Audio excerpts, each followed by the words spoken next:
Vamos abrir nossas Bíblias? Abra sua Bíblia no Salmo 127, um salmo muito conhecido. Salmo 127.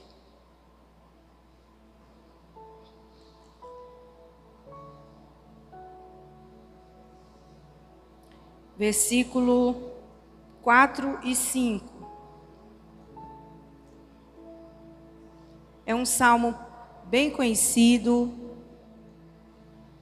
mas que nos traz ensinamentos preciosos. Quero ser bem objetiva, quero ser bem clara com os irmãos. Esse encontro, essa conferência, ela é muito necessária nos dias de hoje. Estamos vivendo dias difíceis, não só por causa da pandemia, mas principalmente na questão de relacionamentos entre pais e filhos, filhos e pais. E essa conferência, ela é muito preciosa e necessária. Amém? Nos versículos 4 e 5 diz assim: como flechas nas mãos do guerreiro são os filhos nascidos na juventude. Como é feliz o homem cuja aljava está cheia deles. Não serão confundidos quando falarem com seus inimigos à porta. Amém? Somente esses 2 versículos. Eu meditando nessa palavra, nesses versículos, eu coloquei uma temática para a minha reflexão aqui nesta tarde. Vivendo a maternidade ou paternidade bíblica. O que é viver a maternidade ou a paternidade de acordo com a palavra de Deus? Viver a maternidade secular a gente já sabe, mas e biblicamente falando? Então eu coloquei essa temática porque ela é muito preciosa. E nós, como servos de Deus, nós temos que basear toda a nossa vida na palavra de Deus. Principalmente também, um dos itens é a nossa maternidade ou paternidade. Então, ser mãe ou ser pai é um privilégio. É algo que Deus nos deu. Em alguns momentos vou falar para as mães, em alguns momentos vou envolver os pais, mas eu gostaria de falar dessa preciosidade e desse privilégio de ser pai e mãe. Porque às vezes a gente não valoriza isso como uma prioridade, como algo rico, como algo singular. A gente simplesmente, eu sou mãe, eu sou pai, mas é algo dado por Deus, é uma missão que o Senhor nos deu. E a palavra de Deus nos diz, nesse mesmo Salmo, no 127, no versículo 3, que os filhos são herança do Senhor. E o fruto do nosso ventre, a sua recompensa. Você já pensou nisso? Seus filhos é a sua herança. Os seus filhos são o maior patrimônio, a maior riqueza que você tem aqui nesta terra. É a nossa herança e foi Deus que nos deu. E nosso ventre, agora mesmo uma amiga minha teve filho, teve uma linda filhinha, e eu fui conversar com ela e eu disse para ela, eu disse, olha, até hoje você era sozinha, você estava sozinha. A partir de hoje você tem alguém olhando para você. A partir desse momento, não foi você que planejou simplesmente a vida dessa menina. Foi Deus. O seu filho não foi você simplesmente. Ou quando você descobriu, mãe, que estava grávida, você planejou ou não planejou, mas já estava no projeto de Deus. É um sonho de Deus que está se realizando. Não é simplesmente um sonho seu. Eu sempre quis ser mãe. Eu imaginava os meus filhos, mas Deus, principalmente Deus, tinha esses sonhos, esse projeto. Então não foi simplesmente, não é apenas um bebê que está sendo gerado, é um projeto de Deus. É um plano de Deus. Não é apenas uma sementinha que está ali plantada, que vai germinar, mas ela também vai frutificar. Além de ser um privilégio, ser mãe, ser pai, é um grande desafio. É um ministério. Antes, a igreja não via assim. Achava que ministério é apenas ser pastor, né? Ser pregador da palavra, mestre. Mas hoje nós estamos vendo que o nosso principal ministério é dentro de casa. Mesmo que você seja pastor, mesmo que você seja missionária, dirigente, qualquer cargo que você tenha na igreja, o principal é o seu ministério dentro da sua casa. Então, é um grande desafio que exige sabedoria, paciência e amor incondicional. Esses são alguns critérios, algumas qualidades para ser mãe e pai. Ser mãe e pai é um dom de Deus, é um presente de Deus. Então, esses 2 versículos que nós lemos, eu fui esmiuçar ele. E eu achei interessante, porque a gente já leu tantas vezes, eu já tinha lido muitas vezes, mas eu fui esmiuçar esse versículo. E eu achei coisas lindas, coisas muito preciosas para nós como mães, para vocês como pais. Filhos são flechas. Quando a Bíblia diz isso, ele está dizendo o quê? Que a flecha, ela possui um objetivo. A flecha, ela não é criada por ser criada. Ela tem um alvo, não é isso? O guerreiro, quando ele pega aquela flecha, você já viu, né? Uma flecha. Ele tem um alvo a ser atingido. Não é por acaso que aquela flecha foi criada. Ela foi criada com um alvo, com um objetivo. A intenção do guerreiro é atingir esse alvo. Então, criar filhos, irmão, exige ou precisa de intencionalidade. Essa é a palavra que está sendo muito usada hoje. Intencionalidade. Por quê? Porque não é simplesmente criar filhos. Fazer filhos é fácil. Colocar no mundo também. Agora, criar, educar, exige intencionalidade. Intencionalidade é você criar algo com um objetivo. E eu faço uma pergunta, coloquei uma pergunta aqui, escrevi para a gente meditar. Que tipo de alvo você pretende alcançar na criação dos seus filhos? Você já parou para isso? Por que eu estou... Qual é o alvo? Qual é o meu objetivo para criar os meus filhos? Eu coloquei aqui como exemplo para nós 3 alvos. Primeiro, como se fosse para mim. Eu quero criar o meu filho para que ele seja um homem, filhos com um bom caráter. Digamos que é um dos seus objetivos. Não, eu quero que meus filhos sejam uma mulher futuramente ou um homem de bom caráter. Então, o que eu vou fazer para atingir esse alvo? Eu coloquei aqui, trabalhar relacionamentos, ou seja, desde a tenra idade eu tenho que trabalhar com meu filho, eu tenho que ensinar, instruir, para ele se relacionar com as pessoas. Como é que ele vai se relacionar com as pessoas? Porque o caráter, ele é trabalhado. Ele é trabalhado. Outra, eu vou estabelecer limites. Eu vou ensinar princípios corretos para o meu filho. Então, eu estou tentando atingir esse alvo, que é filhos com um bom caráter. Eu preciso trabalhar no meu filho, definir um bom exemplo, eu ser exemplo para ele. Isso eu estou querendo simplesmente transmitir a ele o meu caráter e um bom caráter. Então, é um alvo que eu quero atingir. Então, essas maneiras é a forma que eu encontro para atingir esse alvo, que é criar um cidadão de bem, um filho bom, um filho que ele tem responsabilidades.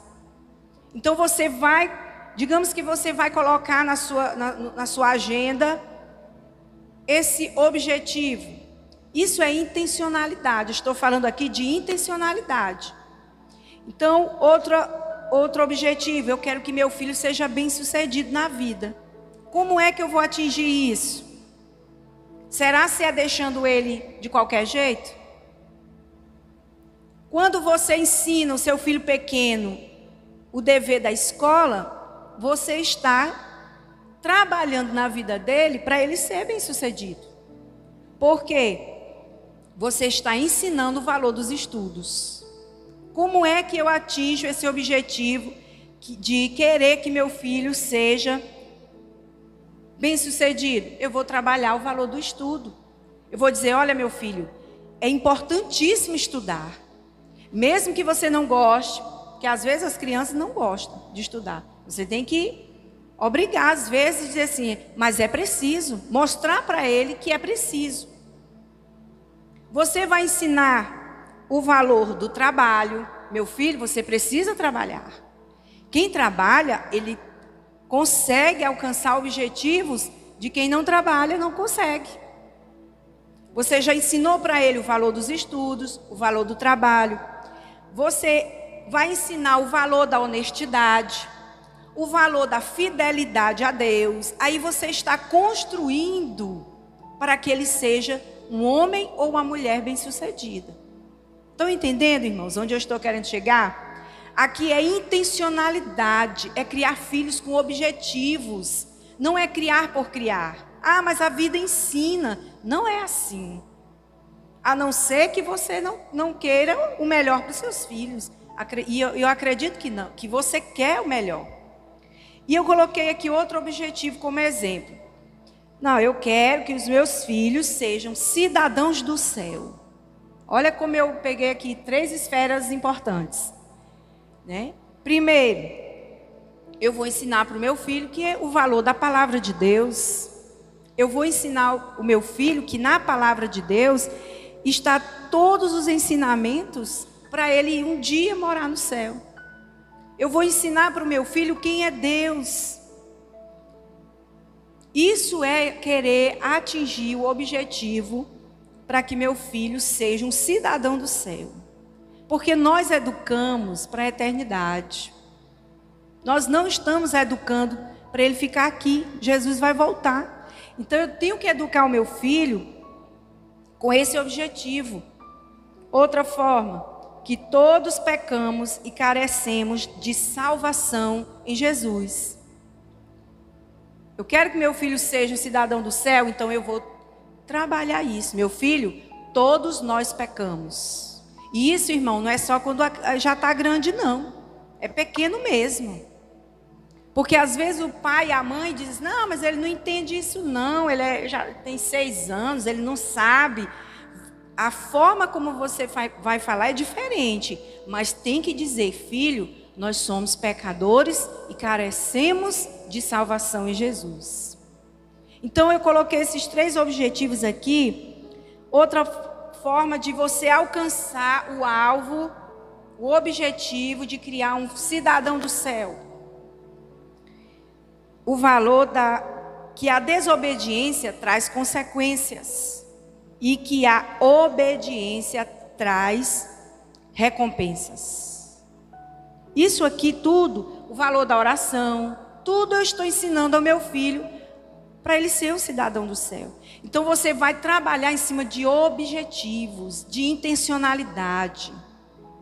Sabe por quê, irmão? Porque quando você trabalha dessa forma, você está, com essa intencionalidade, você está dizendo assim, não, é isso aqui que eu quero para o meu filho. Você está preparando ele para a vida. Você está preparando ele para ele chegar a algo. Como flechas. Essa flecha, ela tem que atingir um objetivo. E ela está onde, irmão? Essa flecha? Ela está nas mãos. Outro ponto. O guerreiro tem a habilidade de lançar a flecha. A flecha está onde? nas mãos do guerreiro. Se eu pegasse hoje uma flecha aqui, um arco e uma flecha, e atirasse, com certeza eu ia ferir alguém, ou eu ia me ferir. Por quê? Porque eu não sou habilitada para isso. Eu não treinei para ser eu nem sei o profissional que atira. Arqueiro, né? O arqueiro. Eu não treinei para isso. Mas a Bíblia diz que como flechas nas mãos do guerreiro são os filhos. Você, irmã, que é mãe, você que é pai, está habilitado. Habilitado.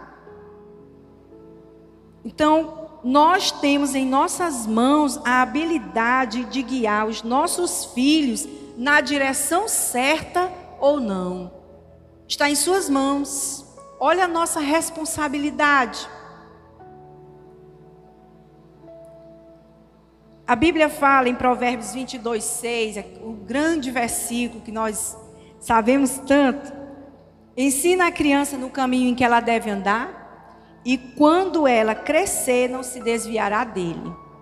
Um dos significados ou sinônimos da palavra ensinar, irmã, é orientar, é treinar.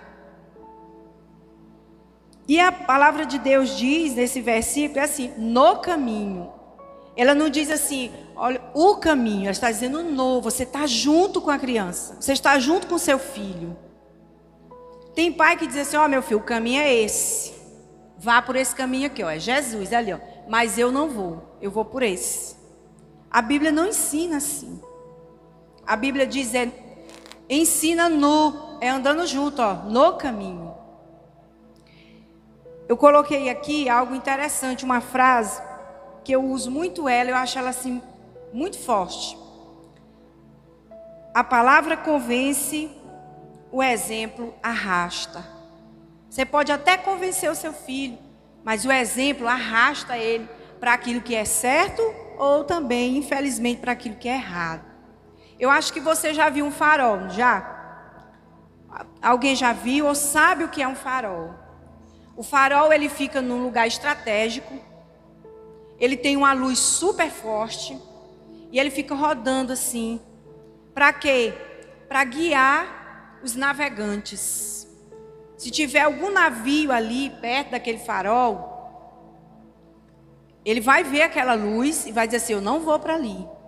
Porque se eu for, algo ruim vai acontecer. Ali tem pedras, ali é terra firme. Eu vou naufragar. Ali tem pedras rochosas, eu não vou. E você, mãe e pai, é esse farol. É você que conduz, está em suas mãos conduzir o seu filho para o caminho certo.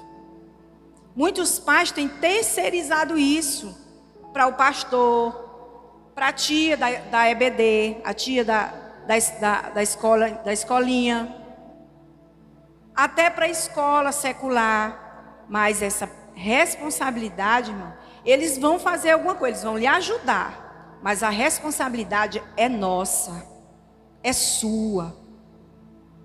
Então, agora imagine esse farol quebrado. Esse farol sem aquela luz, defeituoso. O que vai acontecer com esse navio?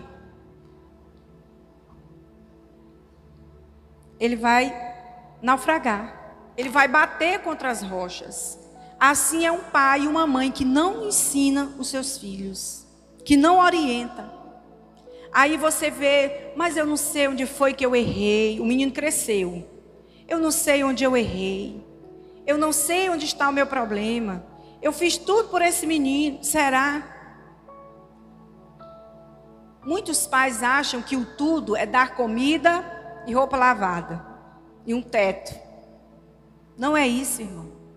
O tudo é instrução, é ensino, é orientação. Toda criança precisa de instrução e de uma mãe paciente, pronta para repetir 1000 vezes a mesma coisa. Às vezes, você repete a coisa várias e várias vezes e o menino não lhe atende. Eu várias vezes. Repita 1001 vezes, até ele aprender. Porque esse é o nosso papel. Então está em nossas mãos. A palavra de Deus diz, como flechas nas mãos do guerreiro. Você é habilitado para ensinar e orientar e instruir os seus filhos. Amém? Outra parte do versículo diz: como é feliz o homem cuja aljava está cheia deles. Irmãos, a aljava é o local de depósito das flechas. O guerreiro coloca as flechas ali enquanto elas não estão sendo usadas. Ele só tira dali da flecha, da aljava, quando ele vai utilizar. É o depósito onde elas ficam armazenadas. Trazendo para o nosso contexto aqui, é o nosso lar. Lá o seu lar, a sua casa, é onde a flechazinha, seu filho, está guardado. O lar, irmão, ele é o lugar de amor. Ele é o lugar de segurança. Ele é o lugar de preparação. Ele é um lugar de educação. Enquanto aquele filho e aquela filha está dentro do lar, ele precisa ser preparado. Ele precisa ser educado. É um lugar de consolo, é um lugar de abrigo e é um lugar de cura. Isso é o seu lar. Um famoso psiquiatra chamado Isamitiba, ele é brasileiro, já faleceu, muito conhecido. Ele tem um livro chamado Quem Ama Educa. É um dos melhores livros. Ele tem vários. Quem é professor conhece muito bem o Isamitiba. Ele tem vários livros, mas um deles, ele tinha até um programa na TV Cultura, não lembro, mas era muito bom o livro dele, um psiquiatra brasileiro. E ele fala que os filhos são como navios. O navio, ele é criado no porto. Ele fica ali no porto até ele estar pronto, porque ali é um lugar de segurança, é um lugar de conforto. Mas o navio foi criado para ficar no porto? Não. Seu filho não foi criado para ficar lá dentro da sua casa. O seu filho foi criado para num determinado momento ele sair de lá. E já pensou o seu filho sair de lá despreparado? Esse assunto, pastor Mesaque, é muito rico. Porque às vezes o pai não prepara o filho para sair debaixo das suas asas. Ele cria o filho para si. E ele está prejudicando esse filho e essa filha. Não diz não para o filho. Não ensina a criança a perder, só ensina o menino a ganhar. A vida é assim?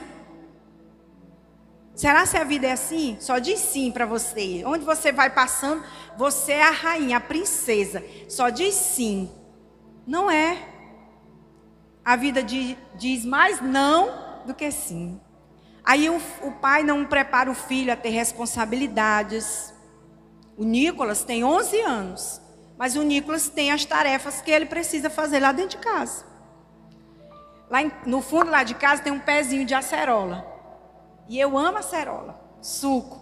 Eu disse, Nicolas, eu quero lhe batizar, lhe promover ao catador de acerola. Você aqui, ele disse grandes coisas. Aqui você é oficialmente o colhedor de acerola aqui de casa. Ele tem essa responsabilidade. Eu disse, Nicolas, olha, acabou meu suco de acerola. Ele, mãe, já vai com a vasilhinha. Porque ele sabe que é responsabilidade dele. Às vezes, quando eu estou sem funcionária, eu peço para ele lavar as louças. Às vezes ele lava, às vezes enxuga. Mas eu estou, às vezes dá parecendo, deixa tudo sujo. Mas ele fez. E eu digo, muito bem, meu filho, ajudou a mamãe. Então eu tenho esse navio, esse filho, ele não vai passar o tempo todo com você não. Prepare seu filho. Ensine a ele a ter responsabilidades. E esse lar, irmão, ele é um lugar de abrigo e cura. E eu lembro que a casa da minha mãe, depois que eu casei, depois que tive filhos, era esse lugar de abrigo para mim. A nossa vida é tão corrida, a nossa vida é tão agitada, mas quando eu ia para a casa da minha mãe, até o meu sono era diferente. Era aquele sono reparador. Eu chegava lá, ela preparava. Na casa da minha mãe, em cima da mesa, tinha uma vasilha, sempre tinha um beiju quentinho, um bolo. Todo mundo que chegava lá ia direto, ninguém ficava na sala. Todo mundo corria para a cozinha, porque sabia que em cima daquela mesa tinha alguma preciosidade naquela vasilha. É assim que o nosso lar deve ser. Mesmo que seu filho já esteja casado, mesmo que seu filho já esteja longe, ou não, mesmo ele dentro de casa, o seu lar é um lugar de abrigo, é um lugar de cura, é onde ele se sente feliz. E eu faço uma pergunta aqui: o seu lar é um local de campo de batalha ou é um jardim de paz? Lá na sua casa, irmão, é um campo de batalha, é uma guerra sem fim ou é um jardim de paz? E isso quem proporciona são os pais. São os pais. Então essa aljava aqui é um local de depósito. Outra parte do versículo diz assim: como é feliz o homem ou a mulher cuja aljava está cheia deles. Filhos, irmãos, não são fardos. Filhos são bênçãos. Nunca esqueça disso. Está tendo aí surgiu aí uma reportagem que eu fiquei horrorizada. Uma mulher dizendo que ela tinha se arrependido de ser mãe e o filho dela aqui do lado, abraçado com ela. Não sei se o menino tinha 11 ou era 13 anos. Olha o trauma que essa criança carrega do lado ali, a mãe dizendo que se arrependeu de ter sido mãe, de ter ele, irmãos. É a nossa sociedade doente. Então, filhos, eles podem até dar trabalho, mas eles são bênçãos. Eles não são fardos. Como eu falei no início, eles são presente, é uma recompensa. Olha o que diz o Salmo 128, versículo 1 a 4. Bem-aventurado aquele que teme ao Senhor e anda nos seus caminhos. Do trabalho de tuas mãos comerás, feliz serás e tudo te irá bem. Olha aqui as bênçãos que um homem feliz é e que confia no Senhor. Tua esposa no interior de tua casa será como a videira frutífera. Teus filhos como rebentos de oliveira à roda da tua mesa. Mesa significa comunhão, unidade. Eis como será abençoado o homem que teme ao Senhor. A sua família é um projeto de Deus. A sua família, os seus filhos são bênçãos do Senhor. Quantas pessoas gostariam de ter filhos? Eu trabalho com muitas mulheres e muitas delas são tentantes. Eu não sei, você já viu a luta do que é uma mulher tentante. Ela sofre, irmão. Às vezes ela acha que está grávida e não está. Aí ela vai passar aquele processo todinho. Às vezes o casal, aí é o choro, é lamento. Aí passa uns dias, é tratamento. Não é fácil. Quando consegue engravidar, às vezes não segura o bebê. E tem tanta gente que tem os seus filhinhos tão lindos, tão preciosos e não dão valor. E acham isso tão... Não, outro dia, uma mãe disse para mim assim: meu esposo valoriza mais o carro, passa o dia todinho limpando este bendito carro, mas ele não dá um abraço, não dá um beijo no filho. Que lástima, como diz meu esposo, que tristeza. A nossa casa, a nossa família, os seus filhos, o meu filho é o nosso maior patrimônio e eles são bênçãos. Vamos à frente. Aí diz: não serão confundidos quando falarem com seus inimigos à porta. Ou seja, isto fala de filhos literais, ajudando um pai a se proteger. Mas trazendo para outro sentido, podemos ver aqui a unidade da família aprendendo a lutar junta. Família unida vence unida. Família que ora junto vence junto.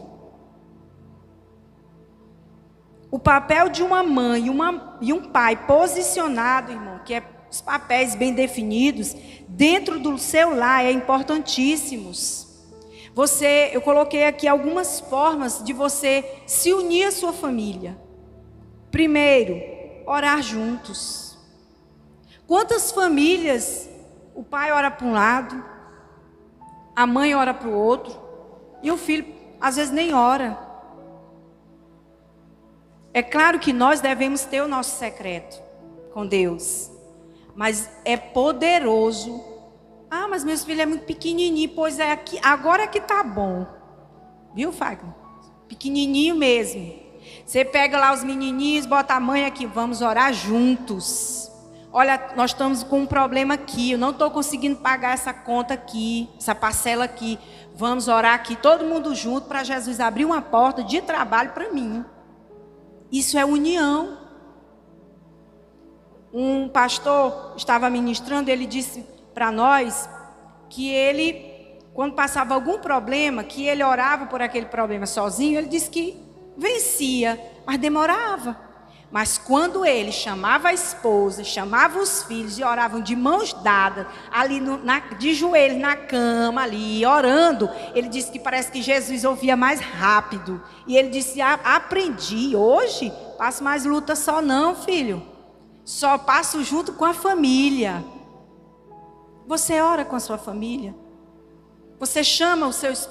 Você, sacerdote do lar, pai, chama sua esposa e os filhos. Bora, meu filho, vamos tirar aqui uns minutinhos de oração. Eles são pequeninos.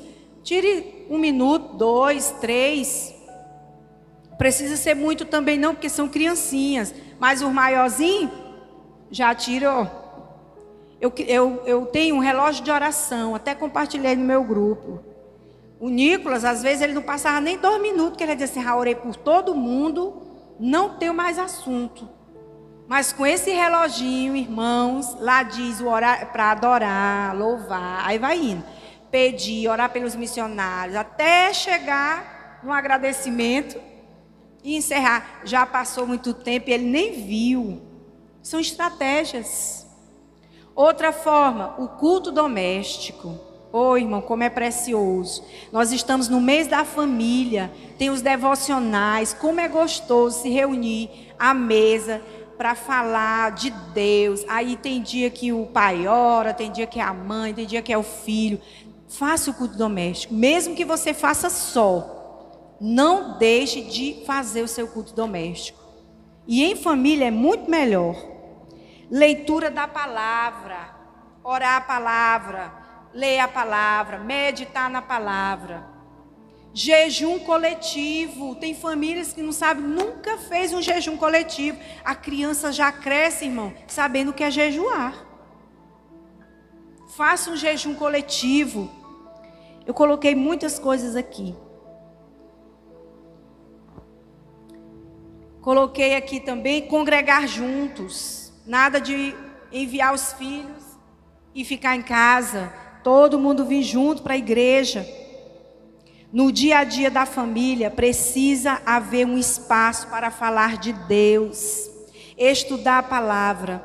Em Deuteronômio 6, 7 diz: estas palavras que hoje te ordeno estarão no teu coração e as ensinarás teus filhos. E delas falarás sentado em casa e andando pelo caminho, ao deitar-te e ao levantar-te. Olha aqui, que preciosidade. É em todo tempo, irmão, está falando do amor de Deus. Por que você acha que muitos filhos vão para a universidade e se esquecem de Deus? É porque as raízes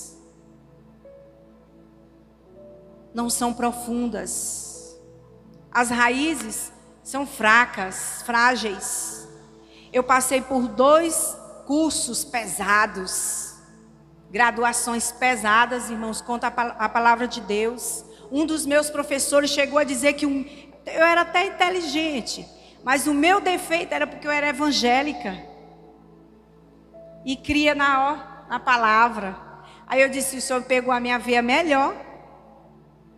Eu disse para ele, eu digo: ô professor, o senhor pegou na minha veia melhor.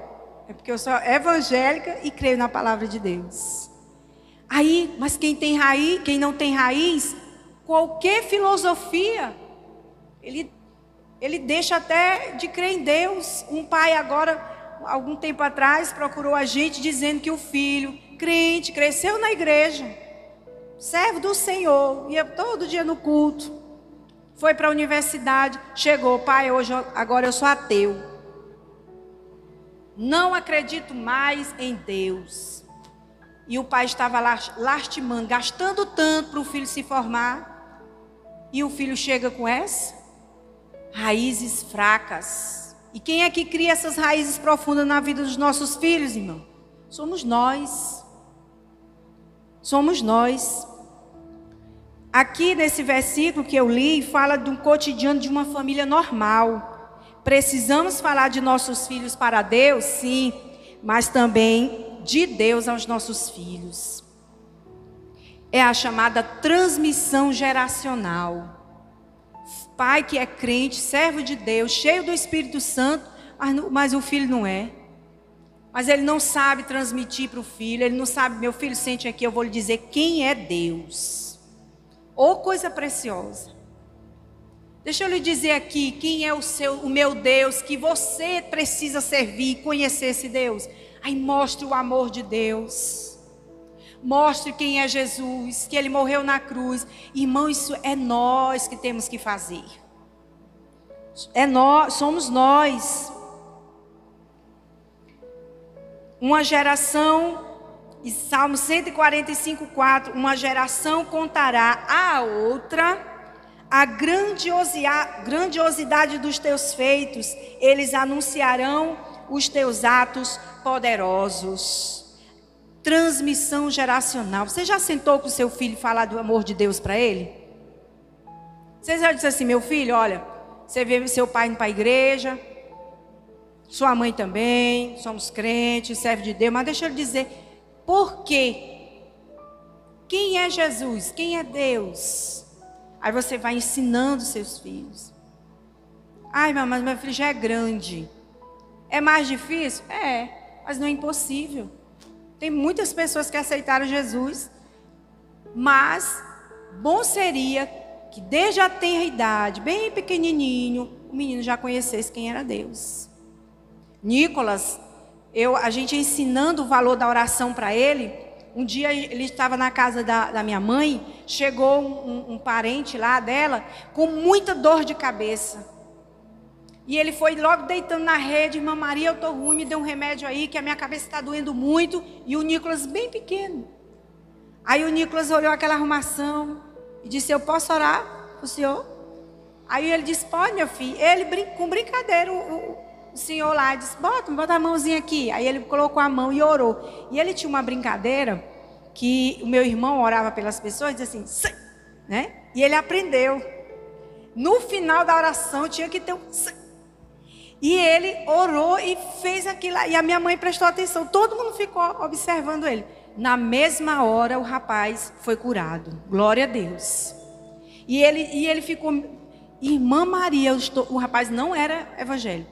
Eu estou impressionado. Minha cabeça passou a dor. Aí ele ficou todo tempo dizendo: meu Deus, eu estou bom. O menino orou por mim. O valor da oração. Nicolas, desde pequeno, sabe, irmão, que antes de tomar o remédio tem que orar primeiro. Se não der certo, a fé foi pouca. E às vezes ainda pega o remédio e diz assim: ô Jesus, abençoe esse remédio. E toma. Isso é transmitir para o seu filho a sua fé.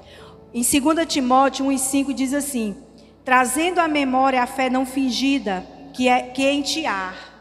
Fé não fingida, a qual habitou primeiro em tua avó Loide, em tua mãe Eunice. E estou certo de que também habita em ti. Isso aqui, irmão, é Paulo falando a Timóteo. Timóteo foi discípulo de Paulo e seu filho na fé. E menciona aqui o legado de sua mãe, e de sua avó na sua vida. Loide e Eunice transmitiram uma fé não fingida, ou seja, uma fé verdadeira a Timóteo. Transmissão geracional, irmão, é que dá suporte, estabelece princípios, finca fundamentos nos filhos, criam essas raízes fortes que eu falei. A maior influência dos pais é transmitir a fé. Seus filhos passam mais tempo com você do que na igreja. Aqui na igreja ele só vai reforçar o que você está ensinando em casa. E para terminar, em 2 Timóteo também, 3,15 diz que desde a tua meninice sabes as sagradas escrituras, que podem fazer-te sábio para a salvação, pela fé que há em Cristo Jesus. Paulo também está dizendo que Timóteo, desde pequeno, desde a tenridade, da meninice dele, ele já comia a Bíblia, ele já sabia da Bíblia. E quem foi que ensinou ele? A avó e a mãe. A educação bíblica que é dada em casa, desde a mais tenra idade, pode determinar o futuro espiritual de nossos filhos.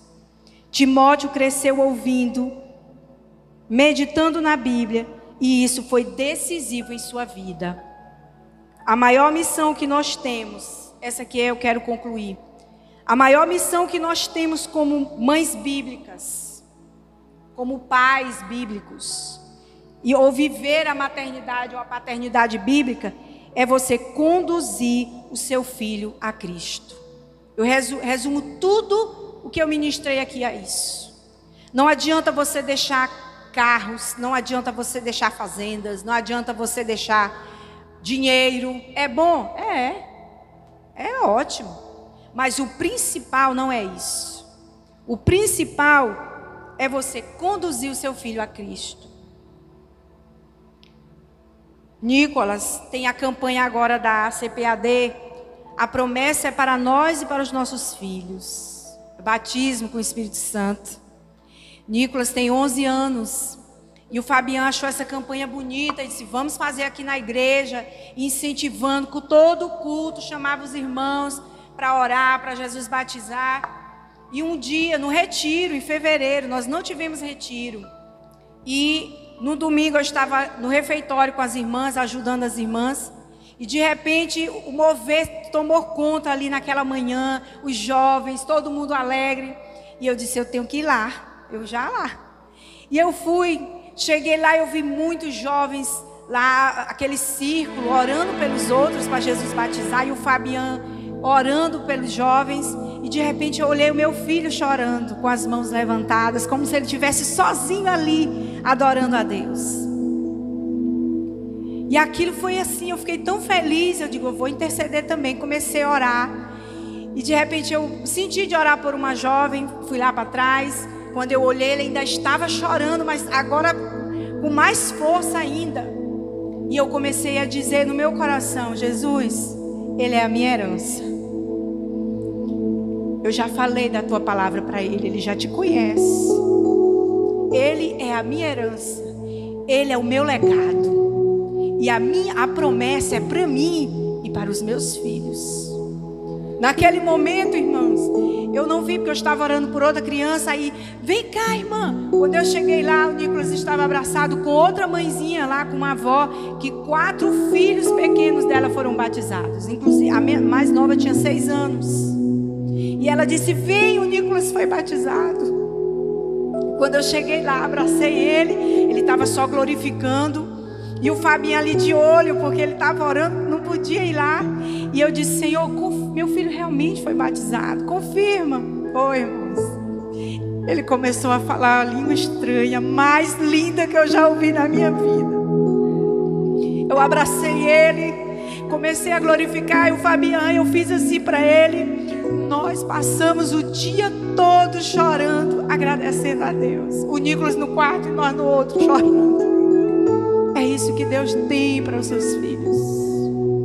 Não permita que o inimigo, irmão, rapte, tire, arranque os seus filhos da presença de Deus. Não permita. Para encerrar, eu queria fazer só uma oração. Fique em pé. Meu tempo já estourou. É fácil? Não, não é fácil. Exige treino, exige paciência e, acima de tudo, exige amor. Ame seus filhos. Volte para casa amando ainda mais seus filhos. E como é que eu amo, irmão? Eu já amo apresentando Jesus para eles. É o principal. Feche os seus olhos e vamos falar com Deus. Querido Deus, meu Pai, nosso Pai, nós te louvamos, nós te somos gratos pela tua palavra, pelos teus ensinamentos, pela tua verdade, que às vezes nos confronta, que às vezes, Senhor, vai contra aquilo que nós estamos fazendo. Mas nesta tarde, nós queremos dizer para Ti que nós somos totalmente dependentes do Senhor. E para criar os nossos filhos, nós precisamos de Ti, ó Espírito Santo de Deus. Que nesta tarde, pai e mãe, saia daqui cheio da Tua sabedoria. Não sabedoria humana, mas sabedoria vinda de Ti, da Tua parte, para criar os seus filhos, para educar os seus filhos na Tua presença. Que lá no lar da Tua filha, no lar do Teu filho, o Teu mover seja real, o Teu Espírito Santo seja real. E que do Senhor venha converter o coração dos filhos aos pais e o coração dos pais aos filhos. Retira de nós aquilo que está impedindo dos nossos filhos te conhecer verdadeiramente. E que nós possamos, Senhor, a partir de agora, sermos melhores pais. E que, se for preciso pedir perdão, que o Senhor nos revele, que o Senhor nos mostre. Em nome de Jesus, eu quero profetizar na vida de cada mãe, de cada pai aqui, a Tua bênção, a Tua graça, a Tua unção, Senhor, derramada sobre os nossos lares. Em nome de Jesus, eu te agradeço. Em nome de Jesus, eu te louvo. Amém.